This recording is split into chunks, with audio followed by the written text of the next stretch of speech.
Hello mga kasabong, good morning. Magandang araw sa inyo lahat dyan. Happy Sunday mga kasabong at welcome po dito sa ating munting YouTube channel na DZB Backyard mga kasabong.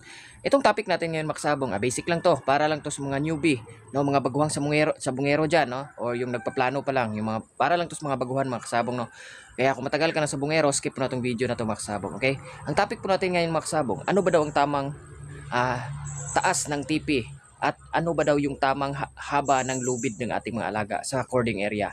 Okay mga kasabong, yan yung ating pag-usapan mga kasabong, no? At ito, ipapakita ko sa inyo yung aking TP dito. Yun mga kasabong, ito yung TP kong ginawa mga kasabong, no? Ito yung mga TP ko dito sa aking backyard. Yan. Hindi ko alam kung anong haba nito mga kasabong kasi hindi ko na sinukat, no? Pero depende yan mga kasabong sa haba. Sorry, depende yan sa inyong cording area mga kasabong. Pag inyong cording area, ganito, madamo, walang masyadong bato, pwede nyo habaan yung kanyang TP mga kasabong, no? Pwede nyo habaan. Yan mga kasabong. Siguro itong TP na to nasa 4 feet lang siguro to mga kasabong. No? Pwede nyo habaan mga kasabong pag ganito yung cording area niyo, madamo, walang masyadong bato. Pero pag mabato ang inyong cording area mga kasabong, walang damo, lupa at saka bato, mas advice ko sa inyo mga kasabong na huwag nyo habaan yung TP. Mababa lang kasi pag mahaba yung TP niyo tapos mabato yung inyong area, isa yan sa mga dahilan na magkakatibak yung inyong mga alaga mga kasabong. Okay? Pero pag madamo, pwede nyo habaan, mas maganda, habaan niyo yung TP mga kasabong, no? Para maganda. Okay? At sa haba naman ng lubid mga kasabong, ito po yung lubid. Yan. Ito yung lubid ko mga kasabong. Hanggang dito yan. Yan.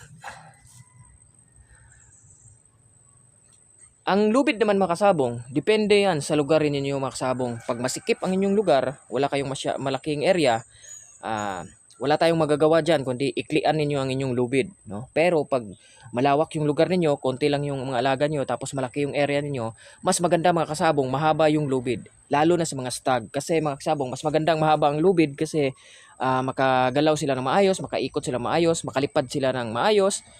Kaya mas maganda mga kasabong, mas mahaba yung lubid pag maganda yung lugar ninyo, malaki yung area ninyo mga kasabong. Ito, ipapakita ko lang tong haba ng aking lubid. Ganito yung haba ng aking mga lubid dito mga kasabong. Okay. Ganito mga kasabong, ako height ko 5'9", no? 5'9" yung height ko, hanggang dito yan mga kasabong. Sa may leeg, yung haba ng aking tali. Mas maganda mga kasabong, mas mahaba pa dito, mga isang dipa, no? Sobra isang dipa mga kasabong pag malawak yung inyong lugar mga kasabong, no? Para makagalaw ng maayos inyong mga alaga, lalo na sa mga basbata pa. Okay? Yan.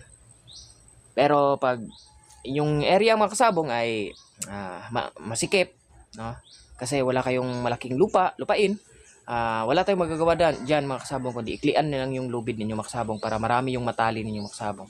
Pero kung maganda yung lugar niyo, malawak, mas maganda, mahaba yung tali ninyo. Hanggang dito, mas maganda hanggang dito mga kasabong. Para makagalaw sila na maayos. Okay, thank you.